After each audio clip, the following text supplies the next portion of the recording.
Today, when we call someone a fox, we're calling them clever. When Jesus called Herod Antipas a fox in Luke chapter 13, he wasn't calling him clever. In Jewish culture, a fox was the opposite of a lion. The lion was the king of animals, the symbol of the tribe of Judah, the symbol of the Messiah to come. The fox was the small animal that lives hidden in its burrow and destroys what it cannot govern. On that day, with a single word, Jesus completely dismantled the image that a ruler had spent his entire life trying to build. And understanding that word changes the way you see all the power in this world. To truly grasp the weight of what Jesus said, one must first understand the man who bore that name. Because many people are confused. This is not Herod the Great, the builder who distrusted everything and everyone, and ordered the killing of the children of Bethlehem when Jesus was born. This is his son, Herod Antipas. When his father died, the kingdom did not pass entirely to anyone. Rome divided the land among 3 sons, and none of them received the title of king.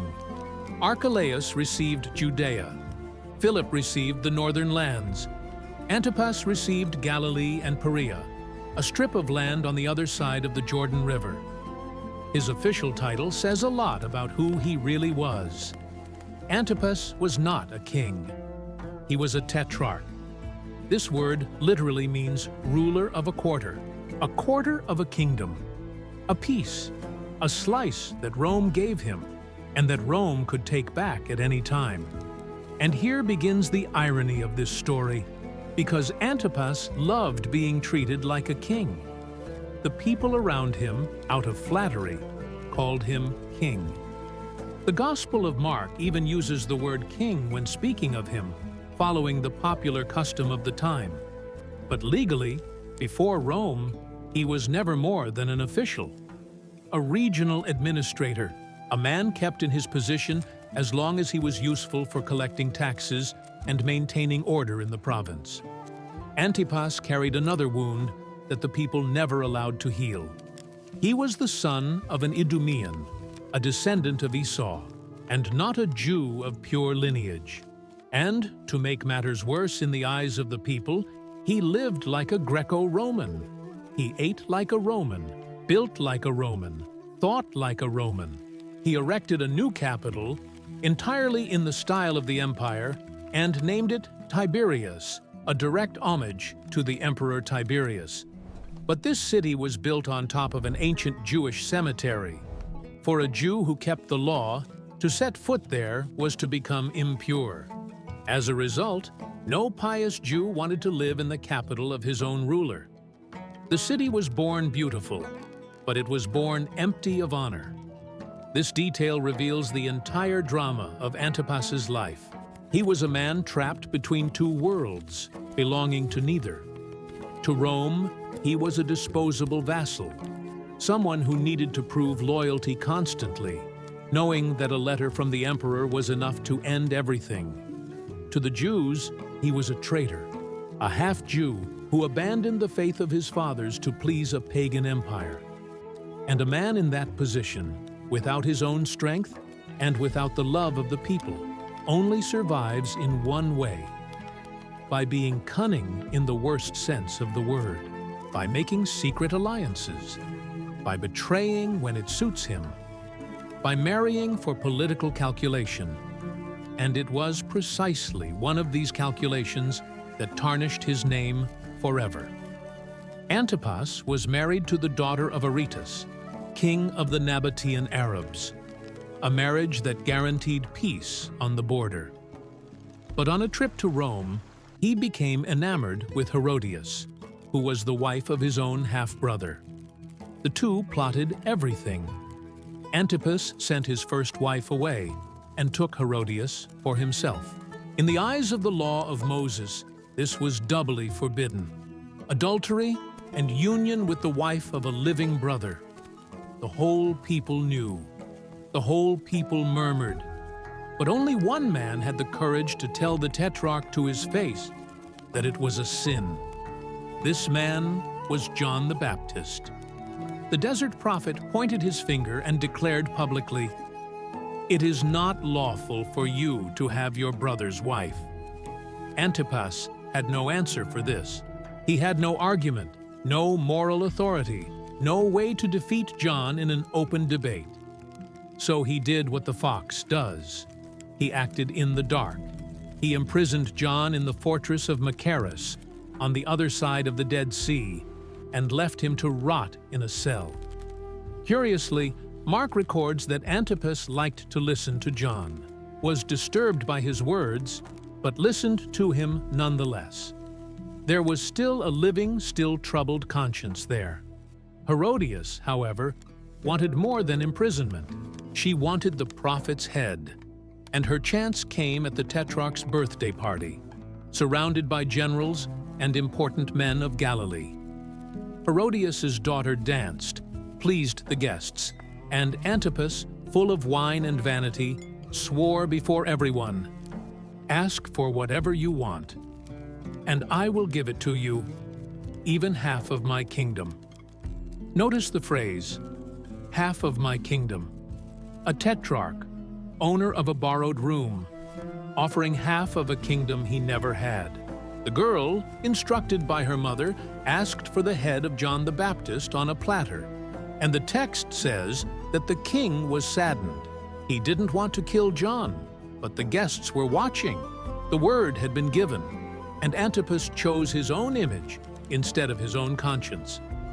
That night, the greatest prophet born of woman died, so that a small man would not be shamed at a party. Remember this scene, because it explains everything that comes after. This is the man who now crosses Jesus' path. We are in Luke chapter 13.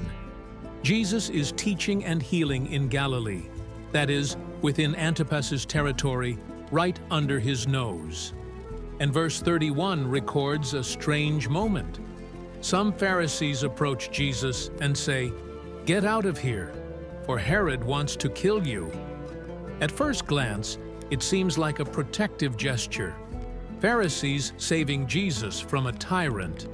But that interpretation is probably too naive. The Pharisees weren't allies of Herod, and Herod wasn't an ally of the Pharisees. But at that moment, both sides wanted the same thing for different reasons: Jesus out of Galilee. There are two possibilities, and both make sense. The first is that Antipas was genuinely bothered by Jesus' fame. Remember that, after killing John, he lived tormented. Mark recounts that, upon hearing of Jesus' miracles, Antipas even said, "It is John, whom I had beheaded, who has risen from the dead." A man haunted by his own guilt, seeing the ghost of the prophet in every crowd.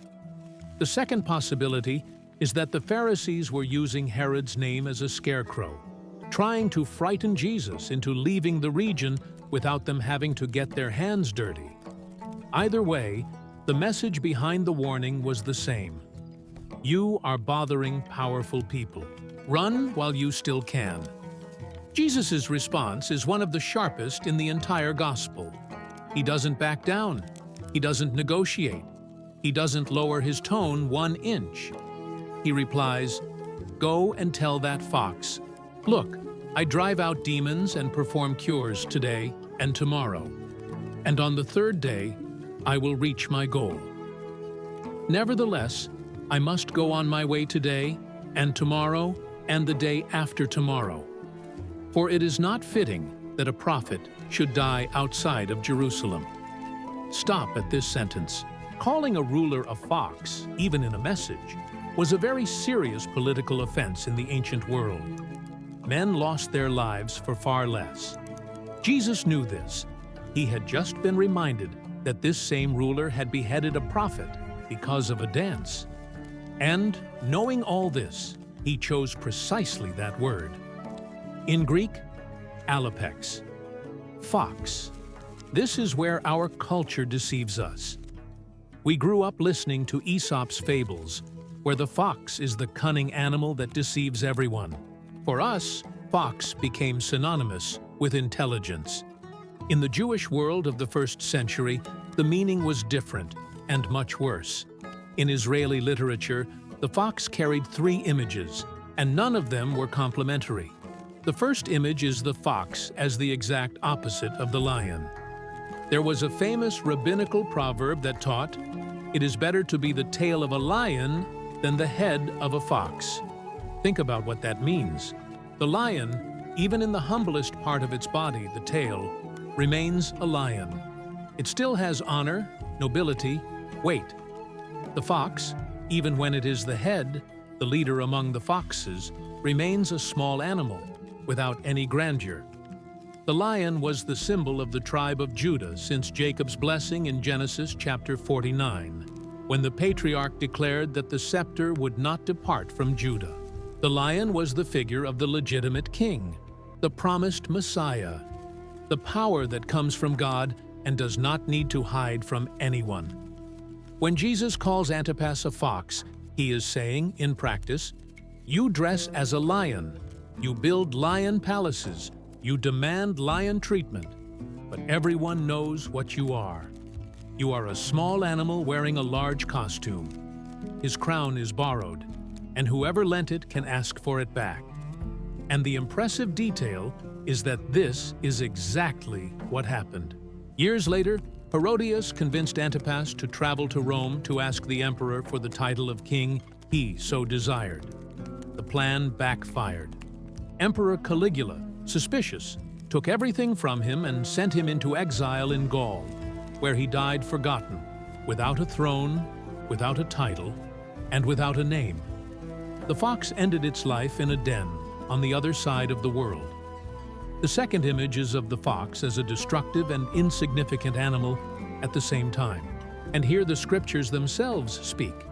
In the Song of Songs, chapter 2, verse 15, it is written, "Catch for us the foxes, the little foxes that spoil the vineyards, for our vineyards are in bloom." Notice the picture. The fox doesn't have the strength to knock down a tree. It's not a wild boar that breaks through the fence. It's not a bear that destroys everything. It enters the vineyard at night, small and stealthy, gnaws at the root, spoils the bunch, ruins what it didn't plant, and leaves before sunrise. In Nehemiah chapter 4, when the Jews were rebuilding the walls of Jerusalem, an enemy named Tobiah mocked them, saying, "Even if they build, if a fox comes up on it, it will knock down their stone wall." That is, the wall would be so fragile that even the lightest animal in the field could bring it down. And in Ezekiel chapter 13, verse 4, God himself uses the figure to condemn false prophets. "Your prophets, Israel, are like foxes in the desert." Why? Because the fox lives in ruins. It builds nothing. It takes advantage of what has fallen, makes its home in the rubble, and fattens itself on the misfortune of others. So, when a Jew called someone a fox, he was saying, "You are small, but the little power you have, you use to spoil. You corrupt, you ruin, you destroy lives that are not yours." That is exactly what Antipas did to John the Baptist. He did not defeat the prophet. He only destroyed him. The third image is the fox as a symbol of base cunning, which is very different from wisdom. In the Bible, true wisdom begins with the fear of the Lord. It is noble, walks with its head held high, speaks in broad daylight. The fox's cunning is the escape route of the weak who cannot win head-on. And Antipas' entire life was like that. He didn't have an army to confront Rome, so he flattered Rome. He didn't have the moral authority to answer John the Baptist, so he imprisoned him in the dark. He didn't have the courage to go back on a drunken promise, so he ordered the beheading of a righteous man so as not to lose face before his guests. It is the politics of the small animal that survives in its burrow, based on dirty deals and silent backstabbing. Now put the 3 images together and listen again to Jesus' words. Go and tell that fox. In a single word, he exposed the entire game, as if to say, I know who you are. You are not a king, you are a tetrarch.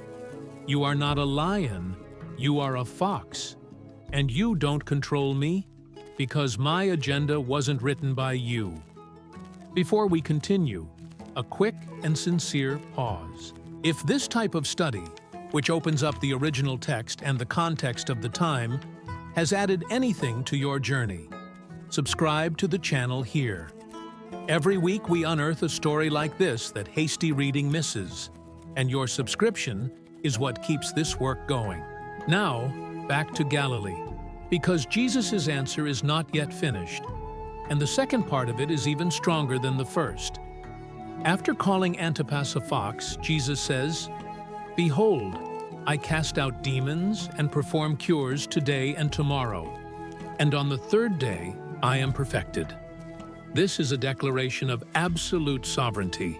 Jesus is saying, "I have a calendar, and my Father wrote that calendar. Herod may want my death today, but I will not die today, because today I have demons to cast out and sick people to heal. Tomorrow, too, no threat will hasten my end, and no fear will delay my step." And that expression, "on the third day I am perfected," already points ahead to Jerusalem, to the cross, to the empty tomb. Jesus is declaring, "My destiny is not to die at the hands of a fox in a corner of Galilee. My destiny is to die as a prophet in Jerusalem, at the right time, in the right way, and to rise on the third day. The fox may growl from its den. It cannot change the path of the lion of the tribe of Judah." And this is where the story ceases to be about a first-century politician and becomes about the nature of all human power. Because look at the contrast Luke presents to us. On one side, Antipas, the pinnacle of power in that region. Money, a palace in Tiberias, a fortress in Machaerus, soldiers, contacts in Rome, the authority to arrest and execute. On the other side, a carpenter without a home, without a sword, and without a penny. And yet, the one who trembles in this story is not the carpenter. Why? Because Antipas's power was derived, borrowed, sustained by fear and flattery. Jesus' power was original, an authority that springs from himself. Antipas needed guards to sleep. Jesus cast out demons with a word. Antipas needed to kill a prophet to silence his own conscience. Jesus healed and liberated to awaken the conscience of others. Antipas built a city on a cemetery to please an emperor. Jesus was building a kingdom that not even death could hold back. When you learn to see with the eyes of the kingdom, tyrants shrink. They make noise, threaten, imprison, and sometimes even kill. But they are not lions. They are foxes. And no fox, throughout history, has managed to stop God's vineyard from bearing fruit. Pharaoh tried, and the sea closed over him. Nebuchadnezzar tried and ended up eating grass like an ox. The entire Roman Empire tried, threw Christians to the lions, and 3 centuries later the empire itself bowed before the Christ it sought to extinguish. Always the same scene, a small animal gnawing at the root of a vine that continues to flourish. But there's a detail in this passage from Luke that almost everyone misses, and it's perhaps the most beautiful part of the whole story. Right after calling Herod a fox, Jesus looks at Jerusalem and says, "Jerusalem, Jerusalem, you who kill the prophets and stone those sent to you, how often I have longed to gather your children together, as a hen gathers her chicks under her wings, and you were not willing." Did you notice what he did? Herod is the fox, and Jesus chooses, for himself, the figure of a hen. In the logic of nature, this is absurd. The fox devours the hen. The hen is the fragile, defenseless creature, the perfect prey. Anyone would choose to be the fox. Jesus chose to be the hen. Because in the countryside, when a fire approaches or a predator prowls the yard, the hen does something that no other animal does. She opens her wings, calls the chicks under them, and places her own body between the danger and her offspring. There are reports of chickens found dead after a fire, their bodies charred, and the chicks alive under their wings. The fox destroys to protect itself. The chicken dies to protect. Antipas killed John so as not to lose his honor at a feast. Jesus was going to die in Jerusalem so as not to lose you. So I ask, between the two, who was truly powerful? And the story still holds one last chapter, because these two men were to meet face to face. Luke chapter 23 recounts that, in the week of the crucifixion, Pilate discovered that Jesus was Galilean and sent him to Antipas, who was in Jerusalem for Passover. And the text says something curious. Herod, seeing Jesus, rejoiced greatly, because he had long desired to see him and hoped to witness some miracle. Just look at the picture. The man who had sent word that he wanted to kill Jesus now wanted him as a circus attraction. He asked question after question. And Jesus, who had a sharp answer for Pharisees, for Sadducees, for Pilate, before Antipas did only one thing: silence. Not a word, not one. The Word of God, the one through whom all things were made, did not waste a syllable on the fox. Antipas then dressed him in a luxurious robe, mocked him with the soldiers, and returned him to Pilate. He thought he was humiliating a defendant. He was, unknowingly, dressing in purple, the only true king who ever set foot in his palace. A few years later, as we have seen, this same Antipas lost everything and died in exile in a foreign land. History did not even preserve the fox's tomb. History has never been able to forget the hen that spread its wings on the cross.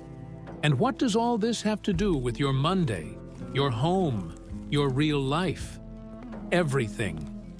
Because today's world is still full of foxes. Maybe you know one. That boss who uses his position to humiliate those who can't react. That person who builds nothing but works silently to destroy your reputation, your marriage, your ministry. That power, great or small, that sends a message: get out of there, give up, lower your head, or you'll be next. And our temptation is the same one the Pharisees offered Jesus: to flee, to change course, to shrink the calling because of fear.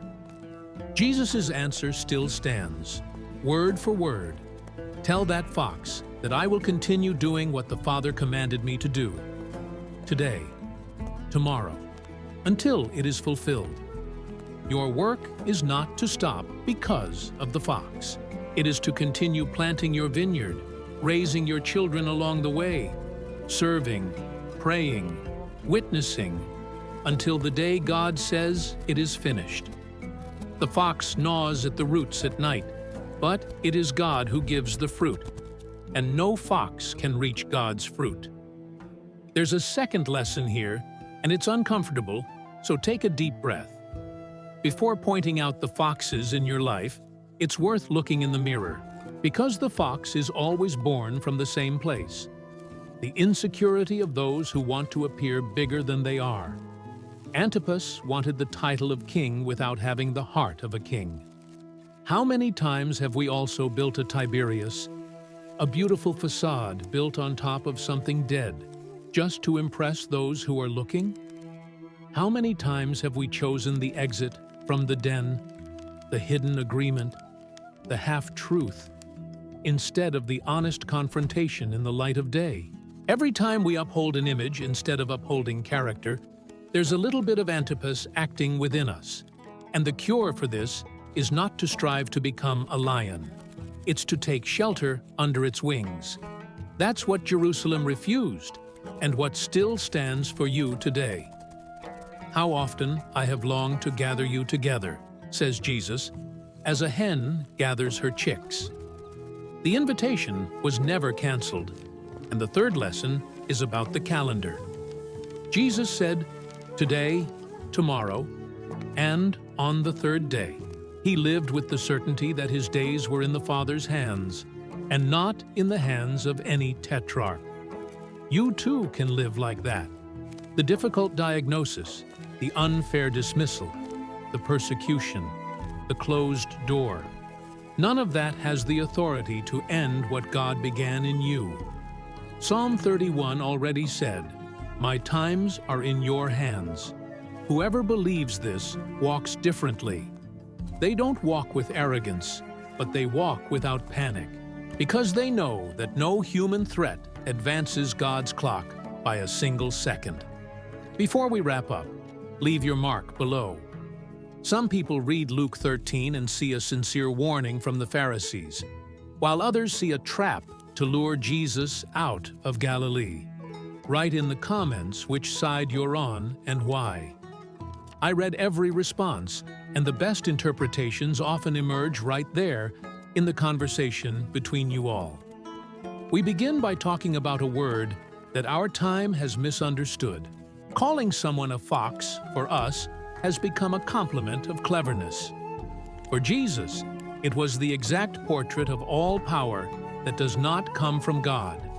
Noisy, destructive, dressed as a lion on the outside and empty on the inside, incapable of holding back the advance of the kingdom for a single day. And, in the same breath, he showed us the portrait of true power. A lion who accepted to act like a chicken, who spread his wings on a cross and placed his own body between us and all that came to devour us. In the next video, we will confront another phrase of Jesus that sounds strange to our ears, when he commanded the disciples to be prudent as serpents and innocent as doves. And you will discover why these two figures together completely change the meaning of each other. Until then, keep this truth in mind and take it with you for the week. The fox makes noise in its den, but the future belongs to those who rest under its wings.